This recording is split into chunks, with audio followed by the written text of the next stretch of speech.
Connecting with Pets, a Forever Vets podcast.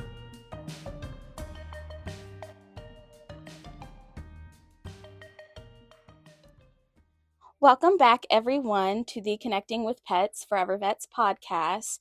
This is episode number 17, and the topic is going to be Forever Vets Boarding and Daycare Services Part 2. My name is Christina, and I'm here with Miss Iris from our Pacetti location. Welcome. Hey. So let's jump right into it. Can you give us a brief introduction of yourself, where you work now, and what is your role? Yeah, sure. So originally I'm actually from New York. I've been in Jax for about a year and a half now. Right now I'm working at the Pacetti location. Started at the Durban location, now at Pacetti, and I'm a receptionist over there. Yeah. Oh, that's awesome. Thank you again for being here. So what made you want to work in the veterinary industry? So to be honest, it was kind of one of those things that I didn't even know I wanted to do until I kind of stumbled into it. I've always loved animals my whole life. When I was younger, my mother always thought I'd be a vet because at the zoo or the farm, I'd be chasing the animals and everyone else would be running away.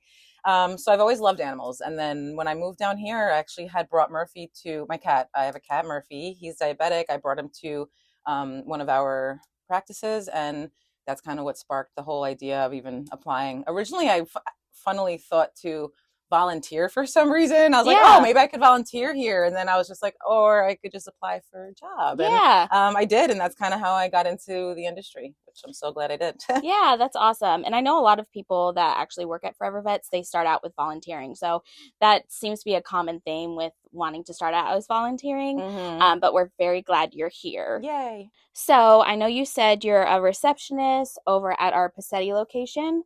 What does a typical day look like in your role? Well, I mean, it kind of encompasses a lot because I do what my role is per se, right? So I will answer phones, I will make reservations, make sure the vaccines are up to date. I'll make sure that we have all the feeding schedules ahead of time. So when the clients do check in, it's kind of a seamless process. I know a lot of people, when they check babies in, they're trying to catch a flight or they're trying to get somewhere, whatever it is, and nobody wants to take too much time. So I try to get all of that information ahead of time. So I pretty much spend my day going through the reservations that we currently have. I'll contact owners, I'll contact the vets if it's not one of ours, and I will make sure we get the most current records. I'll let the owners know what's needed, and pretty much that is what I do up front at reception. Mm-hmm. But then I'm constantly not sure if this is in the job description, but I'm constantly walking around and saying hi to the babies, and I'll get into a kennel and snuggle with a baby over there. If I know that we have a new baby there, I'll make sure to pop in and just see how they're doing. I love spending time in the cat room. Mm-hmm. But yeah, I just pretty much, I try to just kind of oversee what's going on for the day, just so that, I'm kind of aware. I go outside with the groups. I definitely try to spend my time with the babies because, in my opinion, that's one of the best parts of this job. Yeah, and I know our last episode was Veterinary Receptionist Appreciation Week. Mm-hmm. So I asked them, a lot of their job description, and a lot of your tasks are similar, with receptionist being in the general practices and you being in daycare and boarding, but mm-hmm. It's cool to see that you do so many different things based on boarding and daycare, so feeding the babies and all that. Yeah, absolutely. If I have to, I'll definitely go in and I'll see if if the babies have eaten, and if there are empty bowls, I'll take them out. If there are dishes to be done, I'll do them. I'll try to just kind of help the team out with whatever they need. That's awesome. Mm-hmm. As a receptionist, we're the first faces that these clients see, that these babies see, and it's really cool because we get to form these really special relationships with them. They see us, they don't necessarily know what it is that we're doing for their babies, but they see us, and then eventually they trust us. And then because they trust us, they will trust our staff and know that we're all there to take care of their babies. And I've formed just really great relationships where, to the point, I have their personal numbers, and, we kind of talk, and I'll check in. If I don't see their babies, I'll check in with them, just to see how they're doing. And, it's really great because it just gives us an opportunity to show them that it's kind of we're well-rounded in a sense that they're not just taken care of in the back, like they're really cared about in the front as well. It starts with us, and they're just really cared about. And it's all down to it comes down to, even when I call them for feeding schedules, like I make boarding sheets for every baby that comes in, and I try to fill it out, and with all the information that the kennel techs will need in the back, so that anybody who goes in the back can just kind of see it and take care of their baby the way that they're taken care of at home. And a lot of these clients are just so grateful that, hey, thanks for calling, or thanks for, trying to get their feeding schedule ahead of time, or thanks for confirming. And it's just nice because like I said, it starts with us, and I think it's just really important when you walk in and you see a smiling face, or, a familiar face, Yeah. Like I said, I worked at the Durban location, and I'm seeing a lot of our clients that are coming to Pacetti now. And it's great because, it's, like I said, familiar face. These dogs feel comfortable knowing that they have someone there, so. Yeah. And I know, that your face, especially if you're smiling, and the relationships that you form with these people are going to help the clients, because I can imagine just putting my pets in daycare and boarding for the first time. Yep. And I know you guys get a lot of like first time Yep. clients that turn into,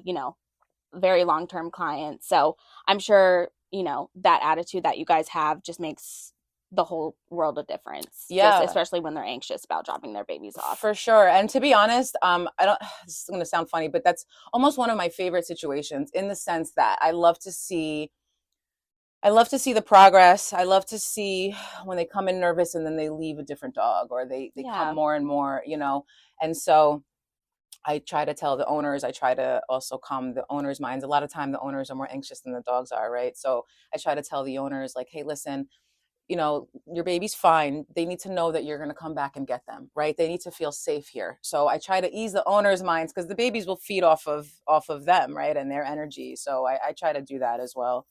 That's awesome. That's great to hear. And then also touching on what you talked about, how you help the kennel techs.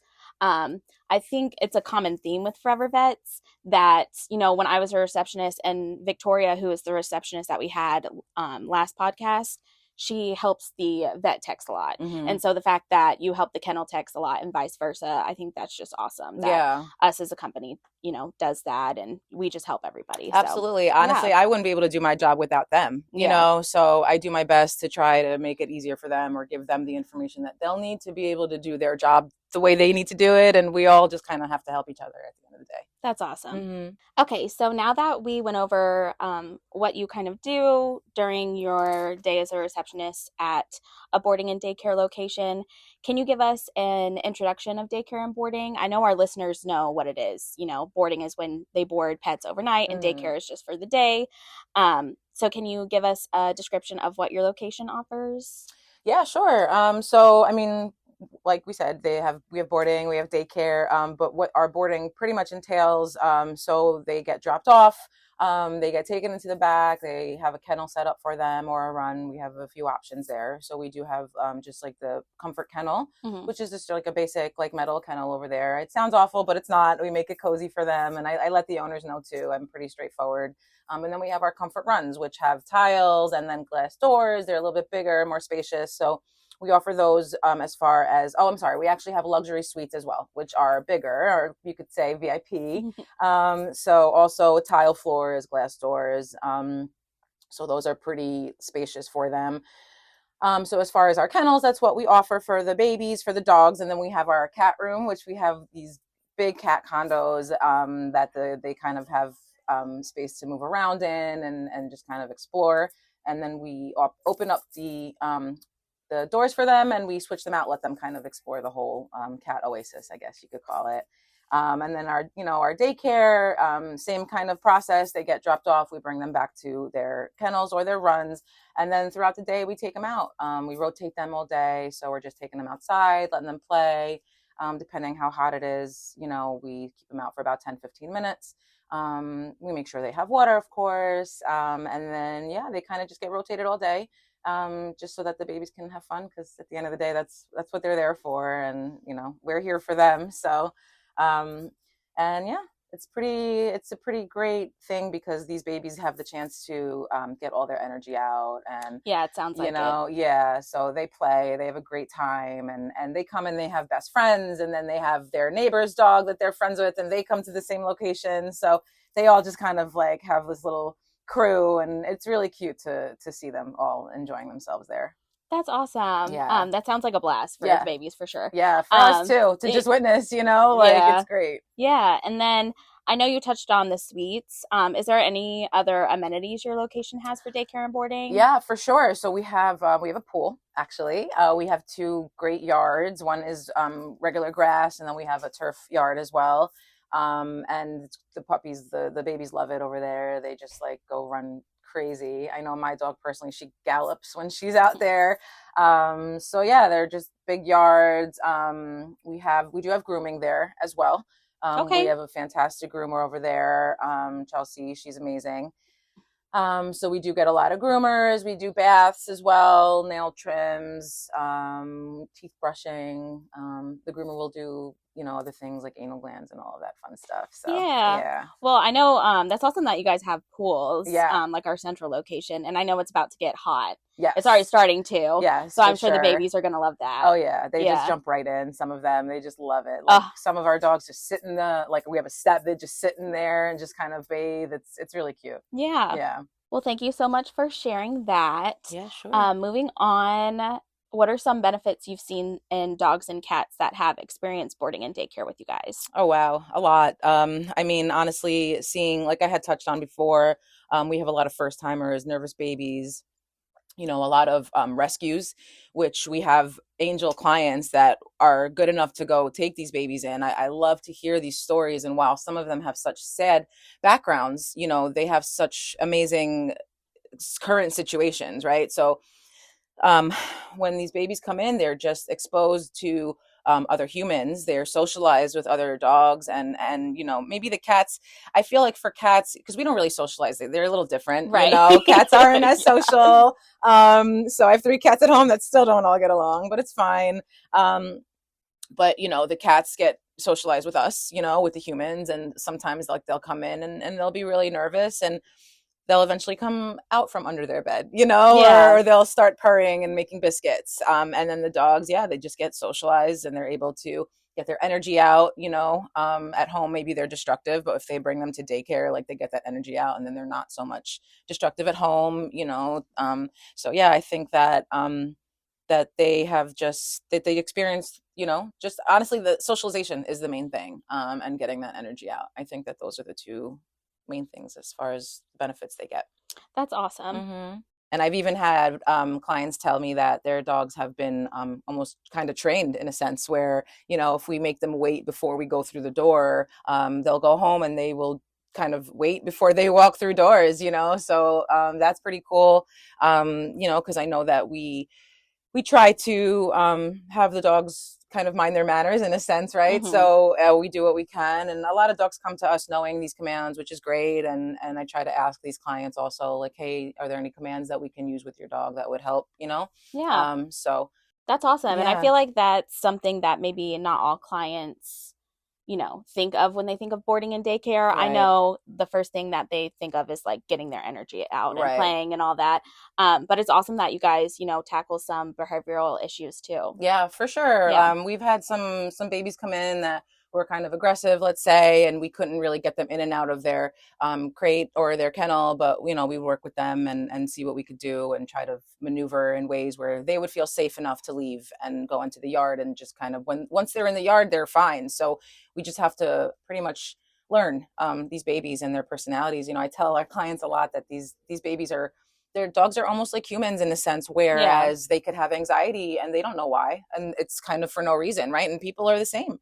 And not all dogs like each other, right? Same with people. Not all people like each other. It's just the way it is, and some dogs right away, they click, and sometimes 2 people can meet and you're like, oh my God, did we just become best friends? And it just happens like that. So I try to explain to the clients, it's kind of the same thing there. And we try to just handle these situations, accordingly. Yeah. And it, just by, listening to you this episode, it sounds like you guys spend a lot of the times with the baby. So Yes. I'm glad that, I know that they're not just in their crate all day and Right. they're, playing with other dogs, but it sounds like, you guys are forming relationships, like you said, not only with the clients, but with their pets as well. So that's awesome to hear. Yeah, for sure.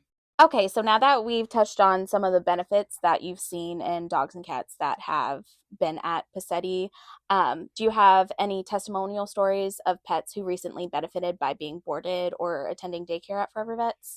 Oh yeah, for sure. I actually have a baby from Durban that so she was extremely anxious dog to begin with. What we were told that the owner thinks that baby had a bad experience at one of the her vet visits.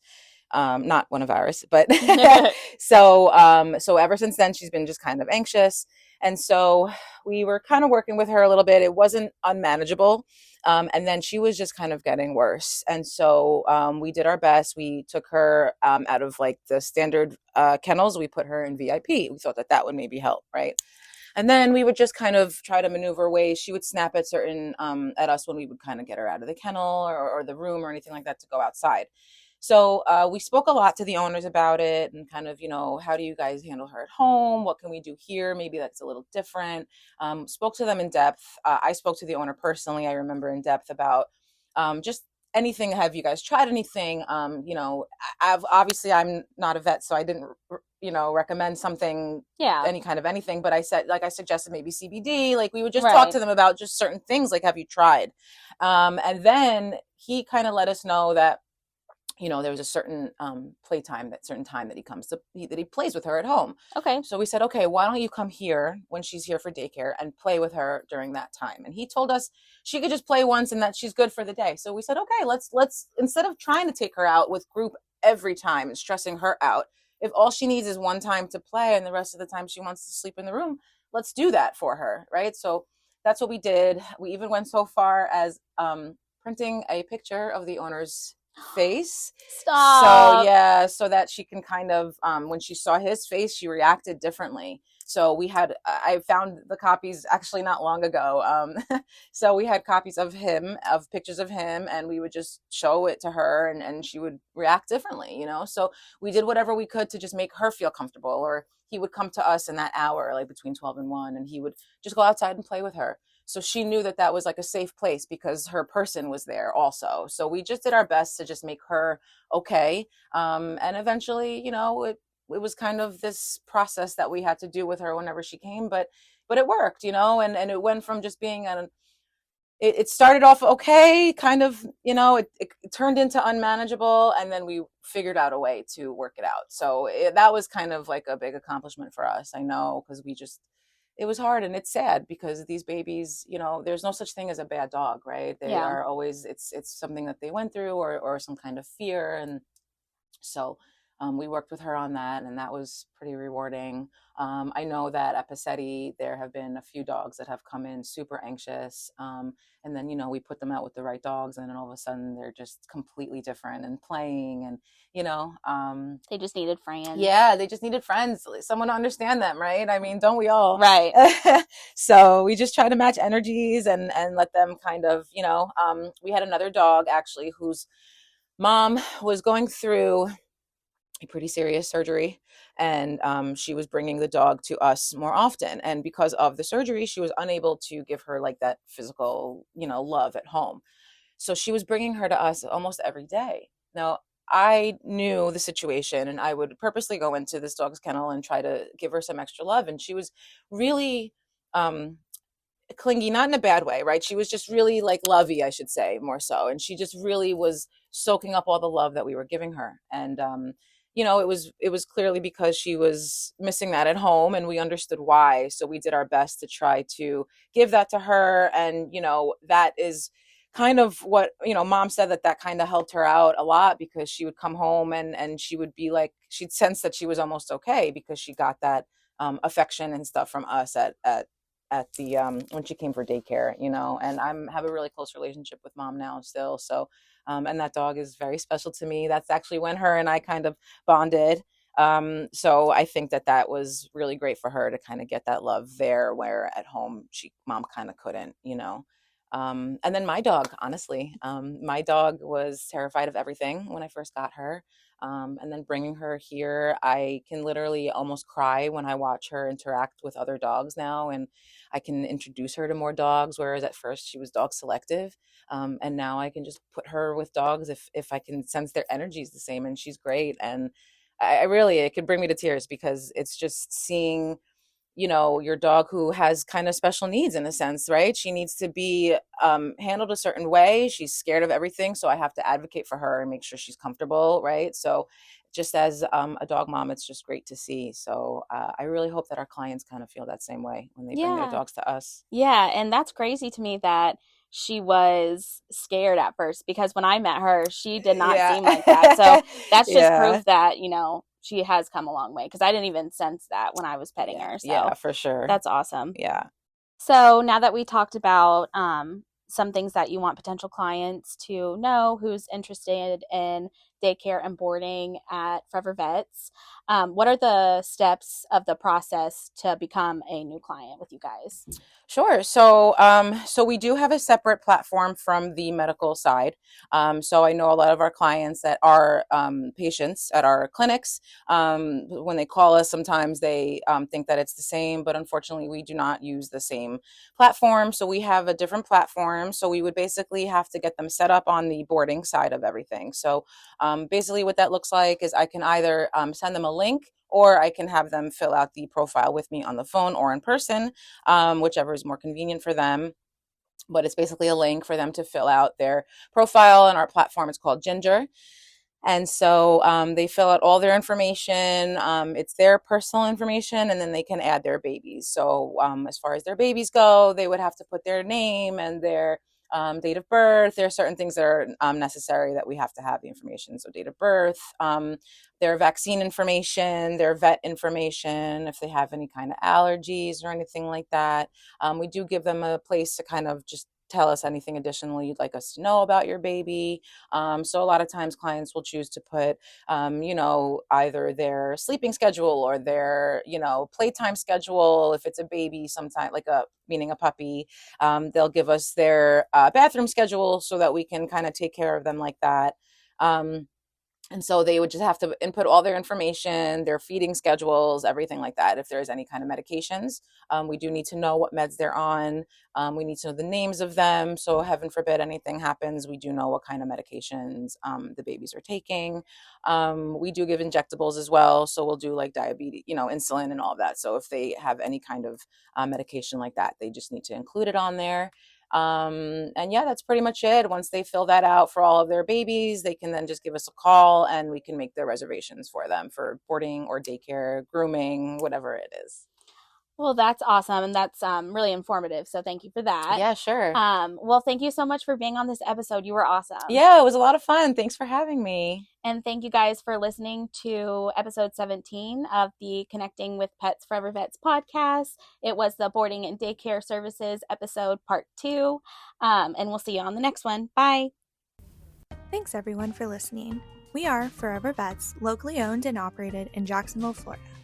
Visit us at forevervets.com to find out more about our community events, monthly promotions, and more specifics on animal care. Don't forget to catch our episode next week.